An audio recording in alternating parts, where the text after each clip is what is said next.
আসসালামু আলাইকুম। একটা প্রশ্ন গত কদিন ধরে আমার মনের মধ্যেও ভাসছে এবং অনেকে আমাকে জিজ্ঞাসাও করেছেন, এবং এই জিজ্ঞাসা করার কিছু কারণও আছে। কারণটা হলো, আমি কিন্তু বিভিন্ন সময় যে কোনো রাজনৈতিক দলই হোক না কেন, তারা যদি ভালো কিছু কাজ করে আমি তার প্রশংসা করি। আমি বলি এটা একটা ভালো কাজ হয়েছে। আমার এই প্রশংসাকে অনেকে বলে যে তুমি মানে যে কোনো দল ভালো করুক তারই প্রশংসা করতে হবে কেন, তুমি কি তার রাজনীতিটা দেখবে না? হ্যাঁ, আমরা রাজনীতি সবারই দেখি, কিন্তু সমস্যাটা কি জানেন? রাজনীতি অনুযায়ী কি দলগুলি চলে?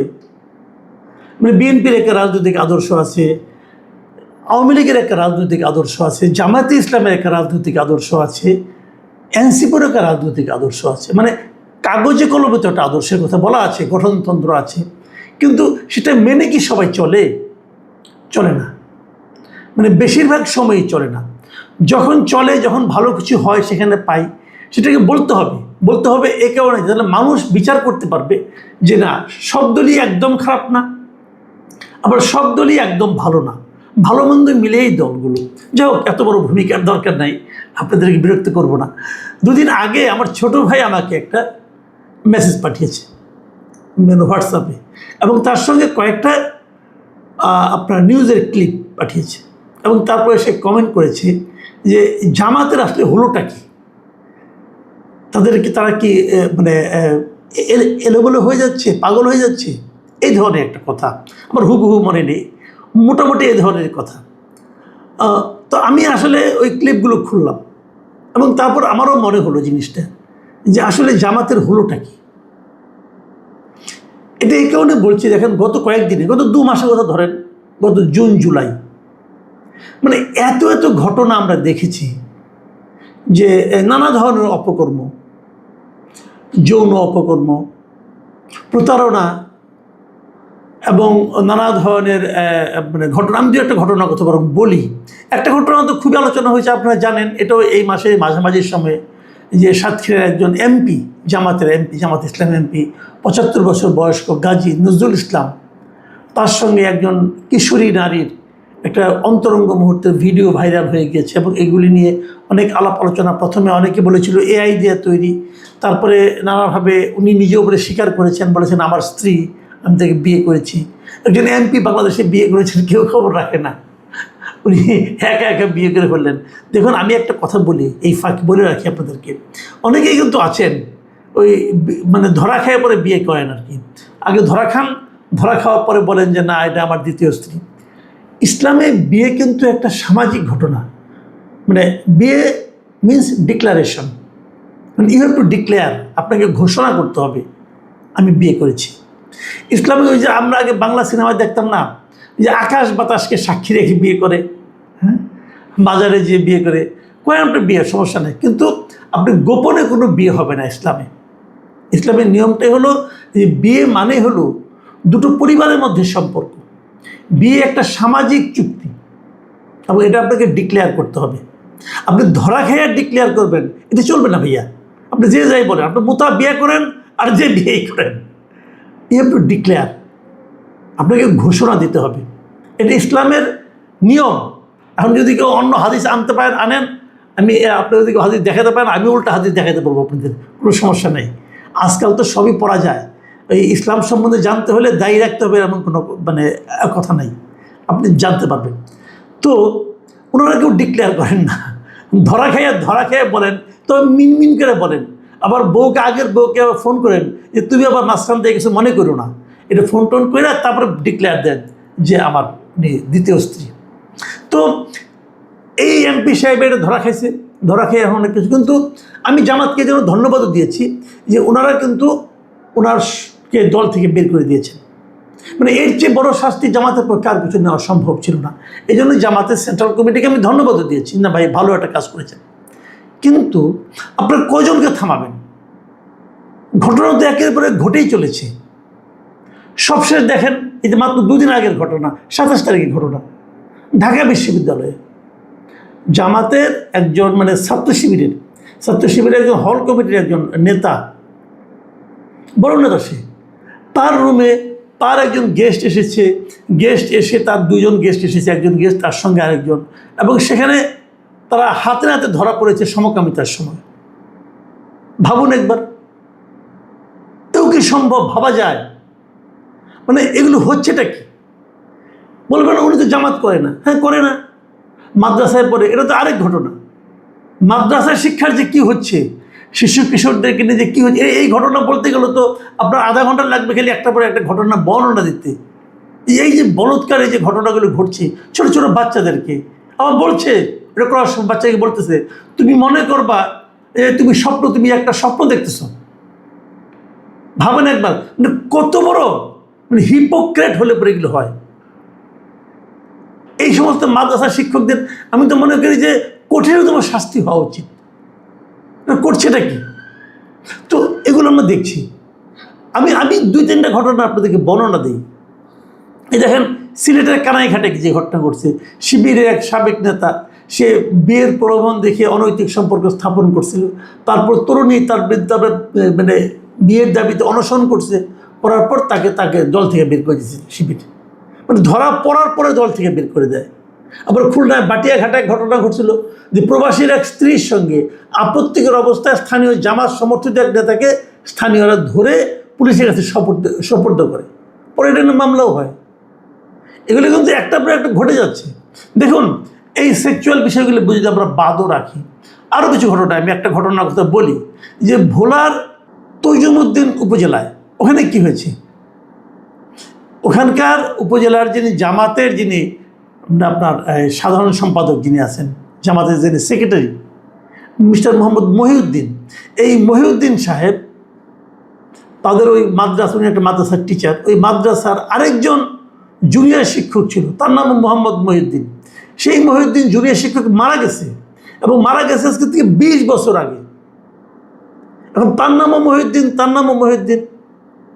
তখন এই জীবিত জামাত নেতা যে মহিউদ্দিন, গত 20 বছর ধরে ওই মৃত মহিউদ্দিনের যে আপনার ইন্ডেক্স এবং ব্যাংক হিসাবগুলি জালিয়াতি করে তার বেতন ভাতার টাকা উনি তুলে নিয়েছেন। মানে কত বড় বাটপারি, কত বড় জালিয়াতি যেটা নাকি হয়েছে। জাস্ট একবার খালি ভাবুন আপনারা যে এটাও কি সম্ভব? হ্যাঁ, এখন তো কেউ বলবেন হ্যাঁ এটা সম্ভব, এটা একমাত্র জামাতের পক্ষেই সম্ভব। আর কি বলবেন? এর মধ্যে আগে দেখলাম রাজশাহীর পবায় শিশুকে যৌন নির্যাতনের অভিযোগে ওয়ার্ড জামায়াতের একজন রোকনকে গ্রেপ্তারও করা হয়েছে। এখন এই যে ঘটনাগুলি ঘটছে একটার পর একটা, আমার প্রশ্ন, আসলে জামাতের হলোটা কি? জামাত তো 8-10টা রাজনৈতিক দলের মতো নয়, এটা একটা আদর্শ ভিত্তিক অনেকটা ক্যাডার টাইপের দল আর কি। মানে ধাপে ধাপে পরীক্ষা নিরীক্ষা করে এই দলের কিন্তু লোকবল বৃদ্ধি পায়। হুট করে কেউকে তারা নেতা বানিয়ে দেয় না, তাকে রীতিমতো পরীক্ষা দিয়ে প্রমাণ করতে হয় যে তার চরিত্র উন্নত। এবং দেখবেন জামাতের স্লোগানও কিন্তু এটা, তারা সৎ লোকের শাসনের কথা বলে। তার মানে তারা সৎ মানে কি? সৎ কিন্তু সব দিক দিয়ে সৎ, অর্থনৈতিক দিক দিয়ে সৎ, মানুষের সঙ্গে আলোচনায় কথাবার্তায় সৎ, মানুষের পারিবারিক জীবনযাপনের সৎ, এমনকি এই যে সম্পর্ক তৈরি করা না করা এই সমস্ত ক্ষেত্রেও তারা সৎ। এবং সেই সৎ লোকের কথা বলতে যে তারা কিন্তু ওই যে 2001 সালে যখন তারা বিএনপির সঙ্গে ছিল, এই সময়ে তারা কত ভালো ছিল, 2জন মন্ত্রী ছিল, যে 2 মন্ত্রীর বিরুদ্ধে কোনো ধরনের আপনার দুর্নীতির অভিযোগও ছিল না, এটা তারা কিন্তু বলে বেড়ায় যেখানে আমরা কত সৎ ছিলাম। কিন্তু তখন 2জন মন্ত্রী কিনা তারা বলতে পারতেন, কারণ ওই 2জন ছিল জামাতের শীর্ষস্থানীয় 2জন ব্যক্তি, একজন আমির আর একজন সেক্রেটারি জেনারেল। কিন্তু সারা দেশে যখন এখন জামাতের ক্ষমতা এবং জামায়াতের সংখ্যা বেড়ে যাচ্ছে, জামায়াতের সমর্থক বেড়ে যাচ্ছে, তখন কিন্তু তারা যেন ওই যে তাদের একটা সুনাম ছিল সেটাকে যেন ধরে রাখতে পারছেন না। তারা কি এখন সংগঠন বৃদ্ধির ব্যাপারে কেবল কোনো মতে মানে যেন যেন প্রকারের দলে ঢুকাতে পারলেই হলো এই ফর্মুলায় চলে গেছেন, নাকি তারা এখন ওই আদর্শ ভিত্তিক দলটাকেই বাড়ানোর চেষ্টা করছেন? এটাই কিন্তু এই মুহূর্তে সবচেয়ে বড় প্রশ্ন হয়ে দেখা দিয়েছে। দেখুন, অন্য কোনো দলের জন্য হলে আমি যতটা না মনে করতাম, জামাতের জন্য আমি বেশি মনে করছি। এটা আপনারা জিজ্ঞাসা করতে পারেন কেন জামাতের জন্য বেশি মনে করার কী কারণ? হ্যাঁ, বেশি মনে করার কারণ হলো অন্য দলগুলো কিন্তু এক একজনের এক এক ধরনের কিন্তু জনগণের কাছে এক এক ধরনের প্রতিশ্রুতি তারা দেয়, তারা নিজেদের ইমেজ এক একজন এক একভাবে তৈরি করার চেষ্টা করে। জামাতের ইমেজটা কি? জামাতের ইমেজটা হলো যে আমরা সৎ লোকের শাসন কায়েম করার চেষ্টা করছি, আমরা ধর্মীয় অনুশাসন অনুযায়ী চলার চেষ্টা করছি। কিন্তু সেই যে ধর্মীয় অনুশাসন, সেটা কি তারা তাদের এই সমস্ত নেতাকর্মীর ক্ষেত্রে কতটুকু প্রয়োগ করতে পেরেছে? এখানে কতগুলি বিষয় কিন্তু আছে। কেন হয় এটা? এখানে কিন্তু একটা মনস্তাত্ত্বিক ব্যাপারও আছে। কেন হয়? অনেকে মনে করেন তারা কঠিন অনুশাসনের মাধ্যমে তাদেরকে বেড়ে উঠতে হয় বলে এক পর্যায়ে যে তারা মানবিক আবেগ এবং এই ধরনের যে প্রবৃত্তি, সেটাকে প্রকাশের কোনো সুযোগ পান না, এবং সুযোগ না পাওয়ার কারণে তারা বিকৃতভাবে অন্য পথে চলে যান। এটা কিন্তু একটা কারণ হতে পারে। আবার আরেকটা কারণ হতে পারে, তারা এখন বড় রাজনৈতিক দল হয়ে গেছে, তারা মনে করে যে আমরা যদি এরকম ছোটোখাটো দু একটা অপকর্ম করিও তা আমাদের বিরুদ্ধে কোনো লঘু দল মানে গুরুদণ্ড হয়তো হবে না, আমাদের দল আমাদেরকে সেভ করবে, হয়তো দল থেকে বের করে দেবে, কিন্তু বড় ধরনের কোনো দণ্ড আমাদেরকে পেতে হবে না যে আমাদের দল আমাদেরকে সাপোর্ট করবে। এই বিষয়গুলো কিন্তু হতে পারে। আরেকটা হতে পারে যে কাজটা আমি যেটা মনে করি, আমাদের একটা প্রবাদ আছে, কিন্তু সেই প্রবাদটা হলো একটা মানুষ কতটা ভালো এটা নির্ভর করে তার সম্পর্কে আপনি কত কম জানেন তার উপর। আমরা জামাতের ওই কথা আগে বিশ্বাস করতাম, কারণ জামাতকে আমরা আগে জানতাম না। এখন যতই দিন যাচ্ছে এদের সংগঠন বড় হচ্ছে এবং বিভিন্ন পর্যায়ে এদের সম্পর্কে আমাদের জানার সুযোগ বাড়তেছে। যখন জানার সুযোগ বাড়তেছে তখন আমরা এগুলো দেখতেছি। আমার বন্ধুদের মধ্যে অনেকে বলেন যে দেখেন ভাই, এই জিনিসটা সব দলের মধ্যে আছে, জামাতেরটা নিয়ে বেশি আলোচনা হয়। আমি মনে করি এটা হতেই পারে, এটা হতেই পারে। কারকে নিয়ে বেশি আলোচনা হলো এটা কিন্তু গুরুত্বপূর্ণ না। গুরুত্বপূর্ণ হলো যে আপনাকে নিয়ে আলোচনা করার কোনো সুযোগ আপনি তৈরি করছেন কিনা, সেটা সেই সুযোগটা তো আপনি তৈরি করেছেন। আপনি যদি আকাম কুকামগুলি না করতেন, মিডিয়া যতই আপনার বিরুদ্ধে থাক না কেন তত কিন্তু বলতে পারতো না।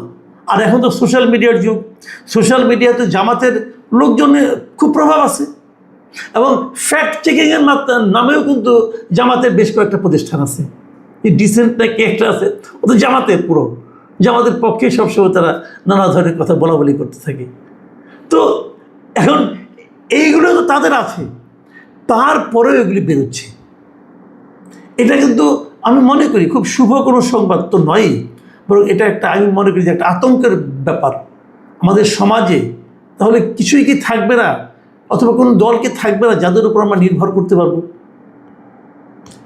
এই যে মানুষের মনে জামাত সম্পর্কে একটা ধারণা এখন ইদানিং খুব বেশি ব্যাপকভাবে প্রচারিত হচ্ছে, ছড়িয়ে পড়েছে, জামাত নেতৃবৃন্দ বিষয়টাকে কীভাবে দেখবেন?